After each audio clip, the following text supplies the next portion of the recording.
প্ৰেমত প্ৰতাৰণাৰ বলি এইগৰাকী যুৱতী। দীৰ্ঘদিনীয়া প্ৰেমৰ অন্তত প্ৰতাৰণা কৰি পলাল যুৱক। আল্লাহ, তোমাৰ কাছে আমাৰ একটাই চাওয়া, তুমি আমাৰ সবকিছু কায়ৰা নাও, কিন্তু আমাৰ প্ৰিয় মানুষটাৰে কখনোই কায়ৰা নিও না। এইগৰাকী যুৱতীয়ে গুৱাহাটীত কৰ্মৰত অৱস্থাত ধুবুৰী জিলাৰ চাপৰৰ মমিনুল ইছলাম নামৰ যুৱকজনৰ লগত চিনাকি হয়। চিনাকিৰ পাছত লাহে লাহে দুয়োজনৰ মাজত প্ৰেমৰ সম্পৰ্ক হয়। দীৰ্ঘদিনীয়া প্ৰেমৰ অন্তত প্ৰতাৰক যুৱকজনে লক্ষাধিক ধন আৰু গহনা পাতি লৈ অৱশেষত পলায়ন কৰে। ফলত উপায়হীন হৈ যুৱকজনক কাষত বিচাৰি সংবাদ মাধ্যমৰ আগত এই আহ্বান দুৰ্ভগীয়া যুৱতীগৰাকীৰ। মোৰ নাম খাতুন, মই থাকোঁ গুৱাহাটী।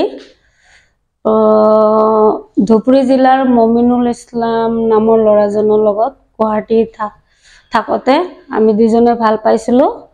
ভাল পোৱাৰ পিছত 4-5 বছৰ ভাল পালোঁ। ভাল পোৱাৰ পিছত সি কৈছে মোক বিয়া পাতিব, বিয়া পাতিম কৈ আজি কয় কালি কয়, তাৰপিছত এনেকৈ কৈ ৰখাই ৰাখছে। মই বিশ্বাস কৰিছোঁ তাক। সি এতিয়া মোক এৰি থৈ কিনে গুচি গৈছে। মোৰ টকা পইচা দি তাক সহায় কৰিছোঁ আৰু 2 লাখ মান টকা লৈ গৈছে। বিশ্বাস কৰিছোঁ তাক, মাজে মাজে মই সহায় কৰিছোঁ। ই এতিয়া মোক এৰি থৈ গুচি গৈছে। মই যিহেতু গুৱাহাটীত থাকি পেলাই কাম কৰি খাওঁ, কষ্ট কৰি, তো ল'ৰাজনক যদি পায়, মই আশা কৰোঁ ঘৰৰ মানুহক অনুৰোধ জনাইছোঁ বা আপোনালোককো অনুৰোধ জনাইছোঁ, ল'ৰাজনক যদি পায় মোৰ ওচৰত আনিব। মই তাক ভাল পাইছিলোঁ আৰু ভাল পাম, সদায় ভাল পায়ে থাকিম।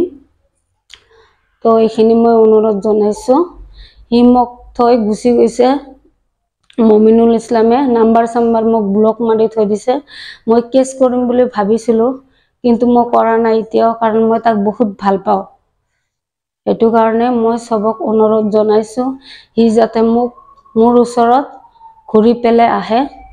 মই এইখিনি অনুৰোধ জনাইছোঁ চবকে। ধন্যবাদ।